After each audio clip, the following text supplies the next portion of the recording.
ایک بھائی نے سوال کیا ہے کہ جب ہمیں کوئی چیز اچھی لگتی ہے تو ہمیں ماشاءاللہ کہنا چاہیے کہ کوئی اور دعا کرنی چاہیے، کہ انہوں نے کوئی ویڈیو دیکھی ہے جس میں اس چیز سے منع کیا گیا۔ انہوں نے کہا جب کوئی اچھی چیز لگتی ہے تو ماشاءاللہ نہیں کہنا چاہیے، یہ جو ہے نا وہ غلط ہے، اس سے نقصان ہوتا ہے۔ ایسا کچھ نہیں ہے،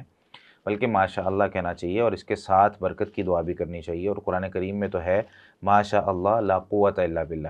سورہ کہف کی آیت نمبر 39 میں نا جہاں اللہ تعالیٰ نے دو لوگوں کا تذکرہ کیا ہے جن کو اللہ تعالیٰ نے باغات دیے تھے، تو ایک نے اللہ تعالیٰ کی نافرمانی کی تو اللہ تعالیٰ نے اس کے باغ کو جو ہے نا وہ ختم کر دیا وہاں سے اور اس کو سزا دی۔ تو اس کو جب دوسرا ان کا جو مسلمان بھائی تھا وہ سمجھا رہا تھا کہ بھائی تجھے یہ کہنا چاہیے تھا کہ جب تو اپنے باغ میں داخل ہوا تو تجھے یہ الفاظ کہنے چاہیے تھے، وَلَوْلَا إِذْ دَخَلْتَ جَنَّتَكَ قُلْتَ مَا شَاءَ اللَّهُ لَا قُوَّةَ إِلَّا بِاللَّهِ، تو اپنے جب باغ میں داخل ہوا تو نے یہ کیوں نہیں کہا کہ ماشاء اللہ لا قوت الا باللہ، تو تجھے یہ کہنا چاہیے تھا جس کی وجہ سے تیری چیز میں نقصان نہیں ہوتا۔ تو کسی کو اگر کوئی چیز اچھی لگتی ہے، کسی کا مال اچھا لگتا ہے، کسی کی اولاد اچھی لگتی ہے، اپنے گھر میں کوئی چیز اچھی لگتی ہے تو بندے کو ماشاء اللہ لا قوت الا باللہ کہنا چاہیے۔ اسی طریقے سے حدیث میں آتا ہے، نبی کریم صلی اللہ علیہ وسلم نے ارشاد فرمایا علی ما یقتل احدکم صاحبہ،